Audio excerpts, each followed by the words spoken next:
और परमात्मा श्री हरि आपसे इतना प्रेम करते हैं, इतना स्नेह करते हैं, आपसे इतना लगाव पर कि आपको जो शरण ग्रहण करता है उसको प्रभु तुरंत तत्काल मिल जाते हैं।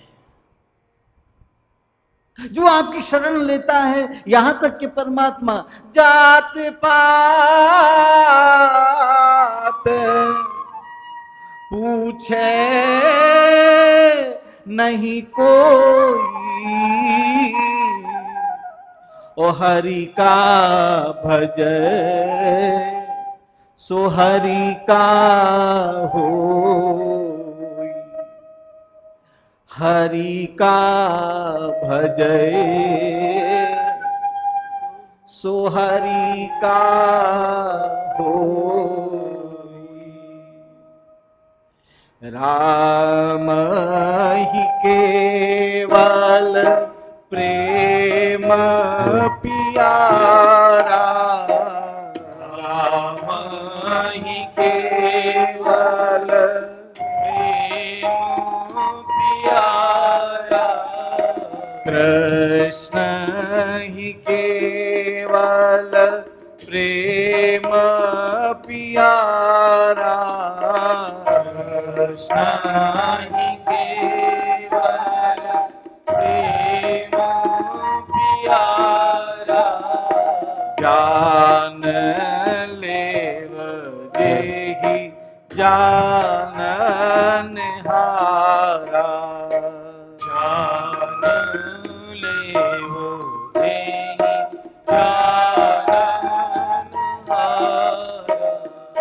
जान लेव जेहि जाननहारा, जान लेव जेहि जाननहारा, मंगल भवन अमंगल हारी, मंगल भवन अमंगल हारी, मंगल भवन अमंगल हारी, मंगल भवन अमंगल हारी, द्रवहु सुदशरथ अजीर बिहारी, द्रवहु सुदशरथ अजीर बिहारी, द्रवहु सुदशरथ अजीर बिहारी, द्रवहु सुदशरथ अजीर बिहारी, मंगल भवन अमंगल हारी, मंगल भवन अमंगल हारी, द्रवहु सुदशरथ अजीर बिहारी, द्रवहु सुदशरथ अजीर बिहारी। आपसे प्रभु इतना प्रेम करते हैं कि जात पात भी नहीं देखते। कहते भक्ति ने जब अपने महात्मा को सुना, महात्मा समझते हो ना, है? तुम्हारे अंदर जो गुण है उसका बखान। सबके अंदर गुण और अवगुण होते हैं। कहते जब महात्मा को सुना भक्ति ने तो भक्ति देवी बहुत प्रफुल्लित हुई, प्रफुल्लित हुई, आनंद, लेकिन फिर निगाह गई ज्ञान वैराग्य की तरफ, फिर दुखी होने लगी। नारद जी ने कहा कि मां, कहते भक्ति ने कहा कि जब से भगवान पृथ्वी को छोड़, महाराज परीक्षित ने इस कलिकाल को शरण ही क्यों दी? जब से कलिकाल आया है तब से इसने सारे सार को नष्ट कर दिया है, सबका सार खींच लिया है। कहते नारद जी महाराज ने कहा ये तो कली का प्रभाव है मां, और कलिकाल तभी आ गया था जब भगवान कृष्ण ने इस भूमि को छोड़ा। महाराज परीक्षित ने कली को मारना भी चाहा, स्थान नहीं दे, लेकिन कली जो है महाराज परीक्षित के चरणों में जाकर के गिर गया, और जब चरणों में गिरा तो महाराज परीक्षित ने उसके गुण को देखा।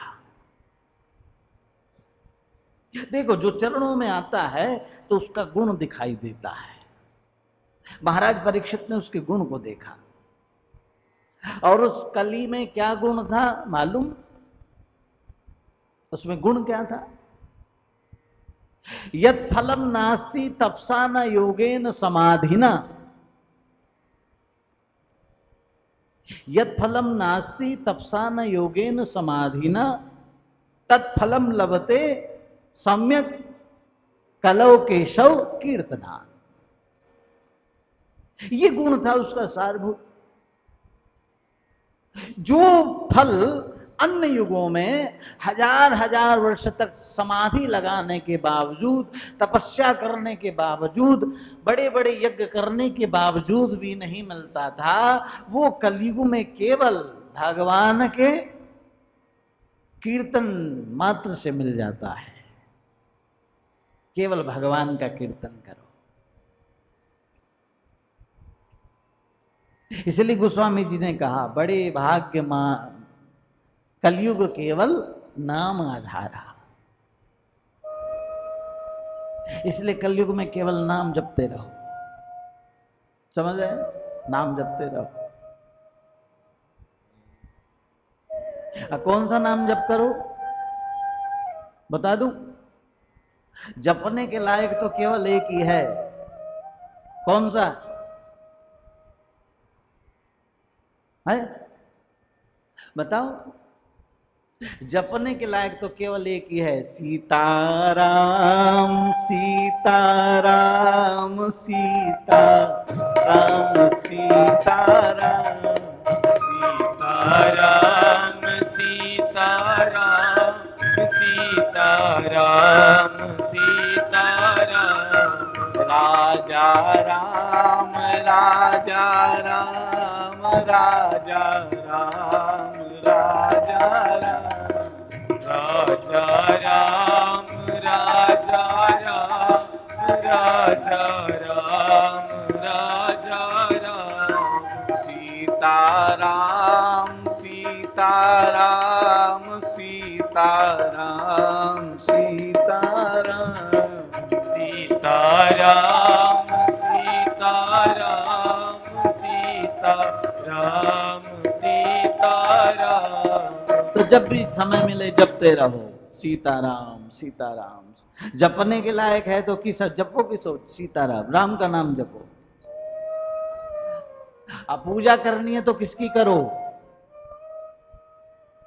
हमारे धर्म सम्राट कृपात्री जी महाराज कहा करते थे इस बात को कि पूजने के लायक अगर देवता है तो कौन है? कौन है? वो है केवल शिव। नागेंद्र हाराय त्रियलोचनाय भस्मांबरागाय महेश्वराय। अगर पूजा के लायक है तो केवल शिव है। पूजन करो तो शिव का। कर्पूर गौरम करुणावतारम संसार सारम भुजगेंद्रहारम। पूजा शिव की करो। और जपने लायक है तो राम जपो, राम का नाम जपो। और लीला अगर देखनी है, दर्शन के लायक है तो कौन है? अगर दर्शन करना हो तो मेरे बांके बिहारी का दर्शन के लायक कृष्ण है। कृष्ण का दर्शन करो। कृष्ण के दर्शन में आनंद आता है, मन प्रसन्न हो जाता है। इस बात को महसूस करना, कृष्ण का दर्शन करने में बड़ा आनंद आता है। लेकिन राम का नाम जपने में बड़ा सुख मिलता है।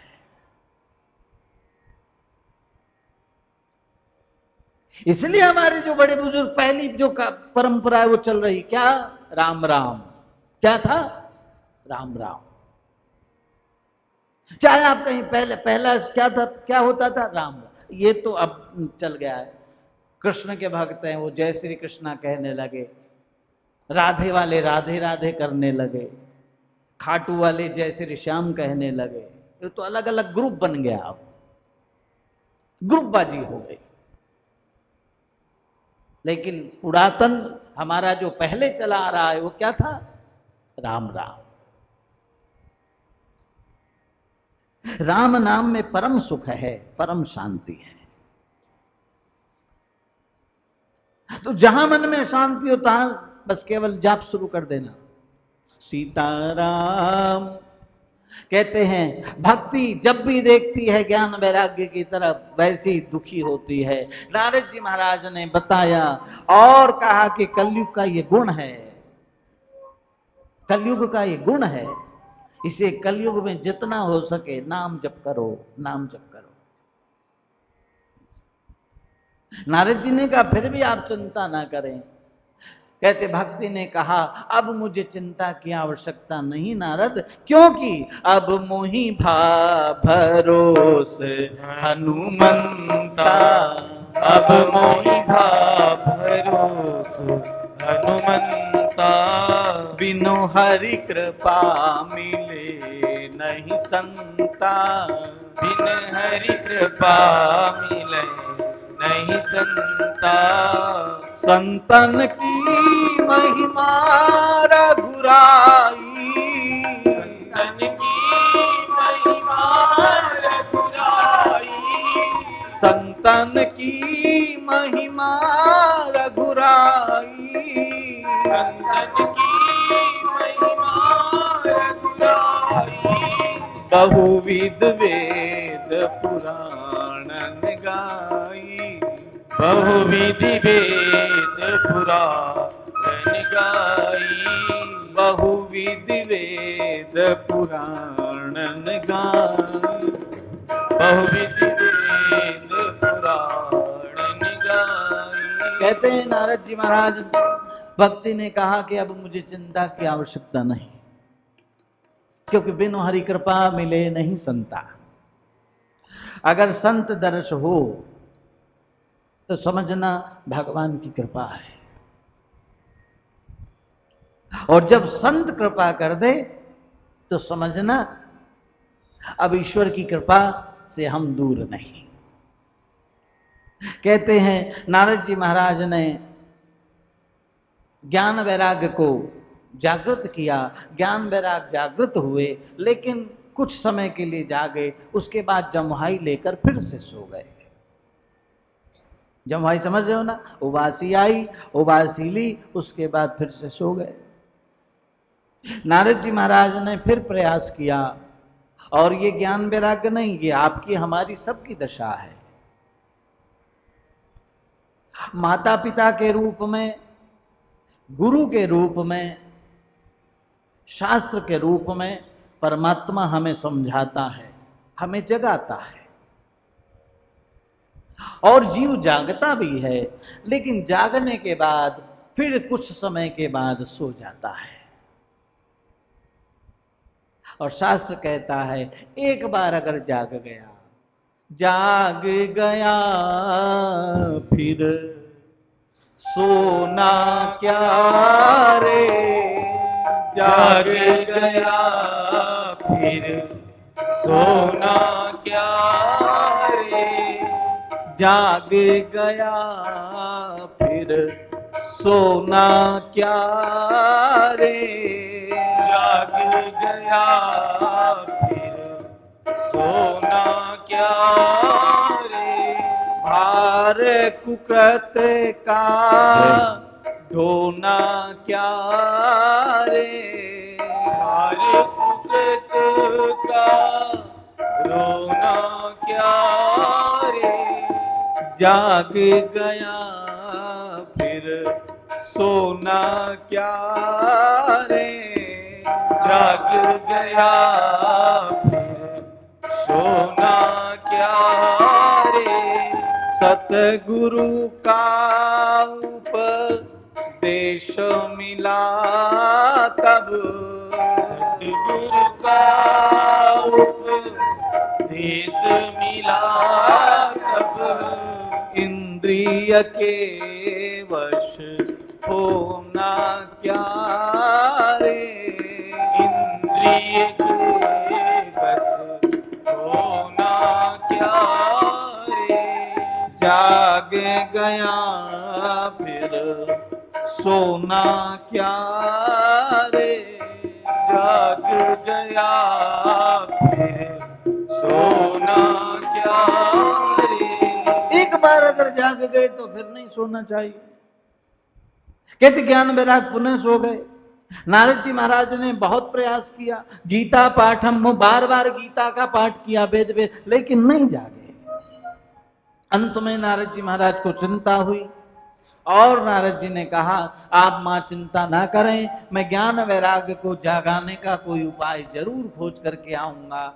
और आप यहीं पर बैठी श्री कृष्ण गोविंद हरे मुरारी, हे नाथ नारायण वासुदेव, श्री कृष्ण गोविंद हरे मुरारी, हे नाथ नारायण वासुदेव, श्री कृष्ण गोविंद हरे मुरारी, हे नाथ नारायण वासुदेव, श्री कृष्ण गोविंद हरे मुरारी, हे नाथ नारायण वासुदेव, हे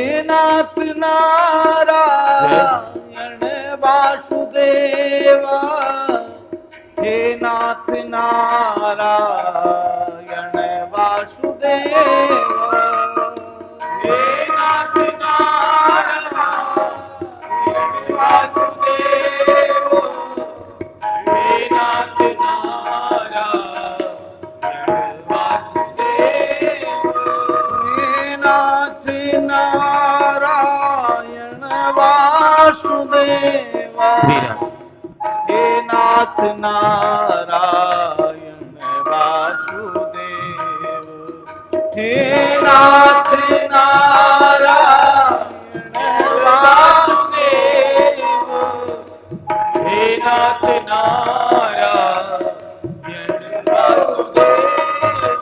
कहने का अभिप्राय नारद गुरु है, नारद इस समय गुरु है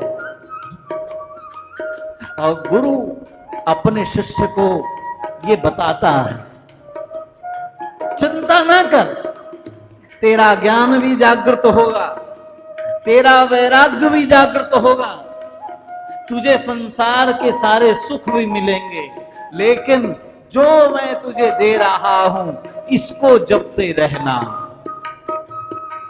गुरु यही देता है ना, लेकिन दुख की बात शिष्य जो गुरु देता है उसे नहीं पकड़ पाता। गुरु नाम देता है। नारद जी महाराज ने कहा आप चिंता ना करो, ज्ञान वैराग्य जागृत होंगे, लेकिन आप तब तक हे नाथ नारायण वासुदेव, हे नाथ नारायण वासुदेव, हे नाथ नारायण वासुदेव, हे नाथ नारायण वासुदेव। श्री कृष्ण गो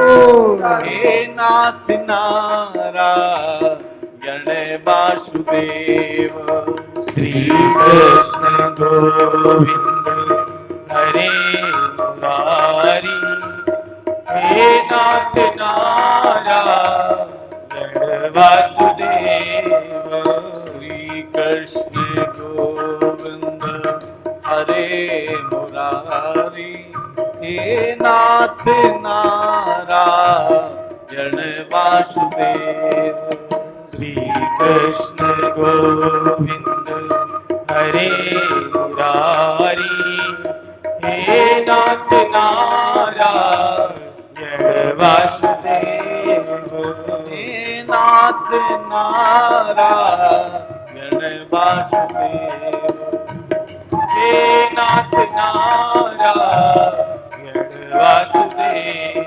नारद जी महाराज ने यहां से विदा ली और उत्तर दिशा की ओर बढ़े। और कथा ऐसी आती है कि उत्तर दिशा की ओर हरिद्वार, ऋषिकेश, देवप्रयाग, केशव प्रयाग को पार करते हुए नारद जी चले जा रहे हैं।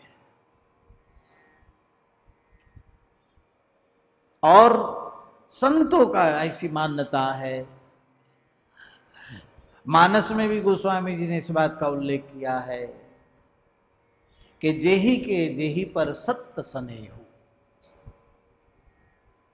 अगर तुम्हारा किसी से सत्य स्नेह है, निस्वार्थ भाव है, वो परमार्थ के लिए है, तो वो तुम्हें अवश्य मिलेगा। उसमें बिल्कुल भी किंतु परंतु नहीं। नारद जी महाराज के मन में केवल एक ही लालसा है, ज्ञान, वैराग्य और भक्ति का प्रचार करना समाज के कल्याण के लिए। और नारद जी चले जा रहे हैं और रास्ते में ऊपर से आवाज आने लगी, हरि शरणम हरि शरणम हरि शरणम। सनक सनंदन सनातन सनत कुमार चारों ऋषि नारद जी महाराज पहुंचे। कहते नारद जी महाराज ने चरणों में महात्माओं के प्रणाम किया। महात्माओं ने भी नारद जी को प्रणाम। देखिए, संतों का जो प्रणाम होता है वो अलग होता है, वहां पर अहंकार नहीं होता। आपने देखा होगा महात्माओं का प्रणाम, देखा कि नहीं? एक संत जितने झुकते हैं, सामने वाले संत भी उतना ही झुक करके प्रणाम को स्वीकार करते हैं, क्योंकि वहां पर किसी शरीर को प्रणाम नहीं होता, किसी पद को प्रणाम नहीं होता। वहां तो अंदर बैठा हुआ जो ब्राह्मण है उसको प्रणाम होता है। कहते नारद जी महाराज ने संतों को प्रणाम किया और महात्माओं ने कहा कि नारद, आज तुम्हारा मुख कमल बड़ा उदास है, क्या बात है? नारद जी ने कहा, आप तो सब जानते हैं प्रभु, सो तुम जानो अंतर्यामी। तुम दिखने में खुश लग रहे हो लेकिन मुख कमल तुम्हारा उदास है, क्या बात है? ताड़ने वाले कयामत की नजर रखते हैं, वो रहते हैं जमीन पर आसमां की खबर रखते हैं। ताड़ने वाले, जैसे ये दृष्टि किसके पास होती है? ये दृष्टि दो लोगों के पास होती है संसार में, ध्यान रखना। आज जो वर्तमान समय है उसके हिसाब से बता रहा हूं। ये दृष्टि दो लोगों के पास तो होती परमानेंट। ताड़ने वाले कयामत की नजर रखते हैं, वो रहते हैं जमीन पर आसमां की खबर रखते हैं। ये दृष्टि दो के पास होती है। एक तो ये दृष्टि होती है मां के पास। किसके पास? मां के पास। और एक ये दृष्टि होती है सतगुरु के पास।